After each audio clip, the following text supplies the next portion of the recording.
RV गायरान पुनर्वसित वस्तीत नागरी सुविधांसाठी लातूर मनपासमोर नागरिकांचे आमरण उपोषण। रिपाई आठवले पक्षाचे नेते चंद्रकांत चिकटे यांनी घेतली उपोषणकर्त्यांची भेट। नमस्कार, महाराष्ट्र पोलीस न्यूज 24 मध्ये तुम्हा सर्वांचं स्वागत। जाणून घेऊया आता सविस्तर माहिती। लातूर शहरालगत असलेल्या आरवी गायरान या पुनर्वसित वस्तीत सन 2006 पासून लातूर मनपा किंवा आरवी ग्रामपंचायतने कुठल्या प्रकारच्या मूलभूत नागरी सुविधा पुरवलेल्या नाहीत। त्यामुळे येथील नागरिकांचे जगणे मुश्किल झाले आहे। रस्ते, नाल्या, वीज, शौचालय, सार्वजनिक स्मशानभूमी असे काहीच नाही। येथील गरिबांचे घरे पडायला आली आहेत। येथील सर्व नागरिक रोजी मजुरी करून आपल्या कुटुंबाचा उदरनिर्वाह करतात। मनपाने जो रस्ता बांधून दिला होता त्यावर देखील अतिक्रमण करण्यात आले आहे। त्यामुळे आरवी गायरान वस्तीतील मनपाने सर्व मूलभूत नागरी सुविधा तात्काळ पुरवाव्यात या मागणीसाठी या वस्तीतील नितीन झोंबडे व महिला पुरुष नागरिक मागील 3 दिवसापासून लातूर महानगरपालिकेसमोर आमरण उपोषण करत आहेत। आज दुपारी रिपाई आठवले पक्षाचे नेते माजी नगरसेवक चंद्रकांत दादा चिकटे यांनी सदर उपोषणकर्त्यांची भेट घेऊन त्यांच्या समस्या जाणून घेतल्या। तसेच आरवी गायरान वस्तीतील लाईटची सोय करण्याबाबत महावितरणच्या अधिकाऱ्यांना फोन करून प्रक्रिया सुरू केली आहे। तसेच येथील नागरिकांच्या समस्या सोडवण्यासाठी मी सोबत असल्याचा त्यांनी दावा दिला आहे। सिग्नल कॅम्प नावाने सिग्नल कॅम्पला महात्मा फुले हे झोपडपट्टी होती।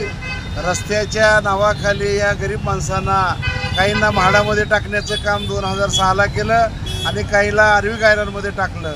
परंतु यांना टाकत असताना आता 20-25 वर्ष होत आहेत। त्या ठिकाणचे घरं निकृष्ट दर्जाचे असल्यामुळं त्या ठिकाणी सर्व पडण्याचं काम झालेलं आहे। त्या महात्मा फुलेच्या वस्तीमध्ये त्या ठिकाणी या नागरिकांना चालता येत नाही, महिलांना शौचालयाची सोय नाही। त्याचबरोबर एखादा अंत्यविधी जर झाला या गरीब माणसाचा तर तिथं स्मशानभूमीची सोय नाही।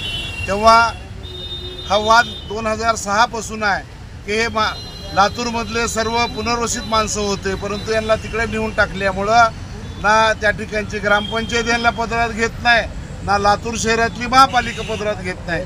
त्याच्यामुळं त्यांच्या घरामध्ये लाईटचे कनेक्शन आत्तापर्यंत नाही आहेत। ते लाईटचे कनेक्शन देण्याच्यासाठी आता MSEBीचे पाटील यांना आम्ही बोललो आहे। त्याच्यानंतर MSEBीचे मुख्य अभियंता सांगळे यांना सुद्धा मी बोलणार आहे।